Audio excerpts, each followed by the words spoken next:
Kami dari perwakilan kelompok desa Jatinov pada saat ini akan mempresentasikan terkait dengan praktik offset pertanahan dengan studi kasus permohonan hak milik yang berasal dari tanah negara di kantor pertanahan Kota Semarang. Dan sebelumnya kami akan perkenalan diri terlebih dahulu. Saya Raditya dengan 3 divisi mitra 04. Perkenalkan nama saya Dr. Estiawan dengan 3 divisi mitra 08. Saya Rasita Zulfa 030. Saya Diri Jiaryani 059. Saya Samesa Putri 006. Saya Gali Berketiar NIM 117. Saya Musdara Nagil dengan NIM terakhir 116. Baik, kita masuk ke bab pengertian di mana offset dalam hukum pidana Indonesia, offset berarti kesengajaan, yaitu sikap batin pelaku yang mengetahui dan menghendaki perbuatan beserta akibat yang dilarang undang-undang. Offset artinya sengaja atau menghendaki dan mengetahui apa yang diperbuat dan dilakukan. Kemudian offset dalam pertanahan adalah pendaftaran tanah untuk pertama kalinya atau initial registration. Maksudnya adalah kegiatan pendaftaran tanah yang dilakukan terhadap objek pendaftaran tanah yang belum didaftarkan. Hal ini dalam PP nomor 24 tahun 1997. Kemudian dasar hukum dalam pendaftaran tanah yang pertama ada Undang-Undang Nomor 5 tahun 1960 tentang Peraturan Dasar Pokok Agraria atau UPK terutama pasal 19, pasal 23, pasal 32, dan pasal 38 yang memerintahkan diadakannya pendaftaran tanah untuk menjamin kepastian hukum. Yang kedua ada PP nomor 10 tahun 1961 yang mengatur tentang pendaftaran tanah. Kemudian yang ketiga ada PP nomor 24 tahun 1997 tentang pendaftaran tanah sebagai aturan utama pelaksanaan pendaftaran tanah. Dan yang terakhir peraturan pemerintah nomor 18 tahun 2021 yang mengatur hak pengelolaan, hak atas tanah, serta rumah susun dan juga pendaftaran tanah. Selanjutnya ada pendahuluan.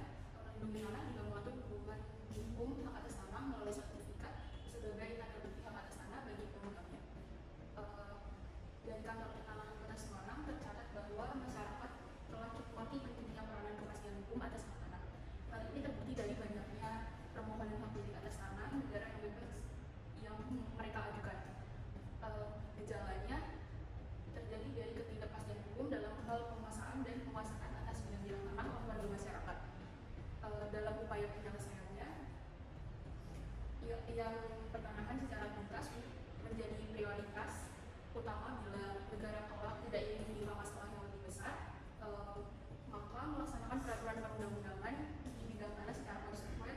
Juga yang utama adalah upaya pelaksanaan pendaftaran tanah di seluruh Indonesia.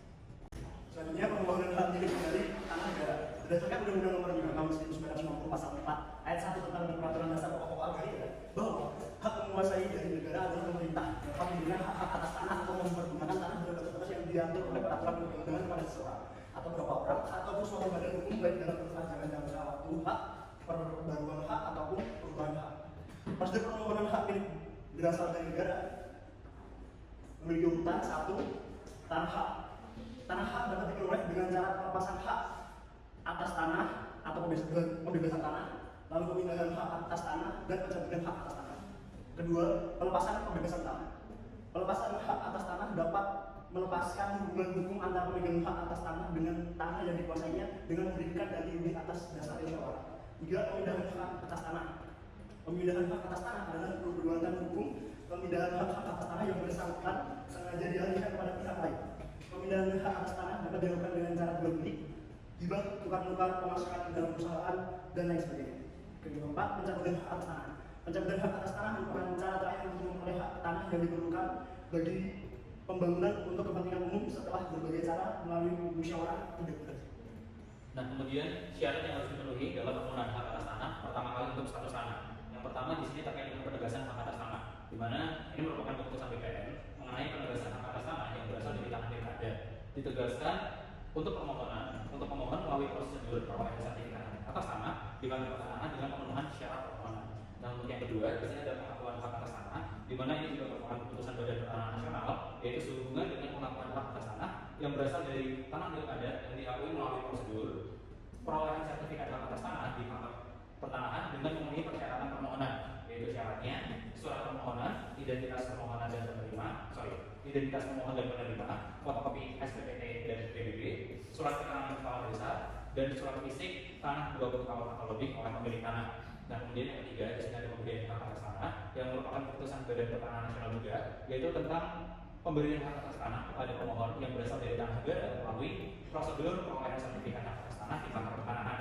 Dan syaratnya yaitu ada surat permohonan, identitas pemohon dan penerima, fotokopi SPPT PBB, surat pernyataan tanda batas di belakang, bukti tertulis hak atas tanah, dan surat keterangan warisan. Nah kemudian untuk yang keempat di sini ada hak milik tanah wakaf. Mengenai hak milik atas tanah wakaf yang diberikan kepada pemohon, baik yang berasal dari tanah yang sudah ada haknya maupun tanah negara melalui prosedur peralihan sertifikat hak atas tanah di kantor pertanahan. Nah kemudian untuk syaratnya sendiri, di sini surat permohonan, identitas wakaf dan nazir, akta ikrar wakaf, bukti tertulis hak atas tanah, dan juga surat keterangan kepala desa. Nah untuk yang pertama di sini ada hak pengelolaan, yaitu keputusan Badan Pertanahan Nasional mengenai pemberian hak pengelolaan kepada pemohon, baik yang berasal dari tanah negara maupun tanah hak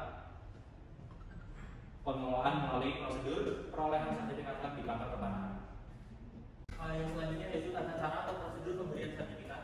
Nah, prosedur pengurusan dan penerbitan sertifikat tersebut merujuk pada peraturan pemerintah nomor 10 tahun 1961 yang kemudian diganti dengan PP nomor 24 tahun 1997 tentang pendaftaran tanah.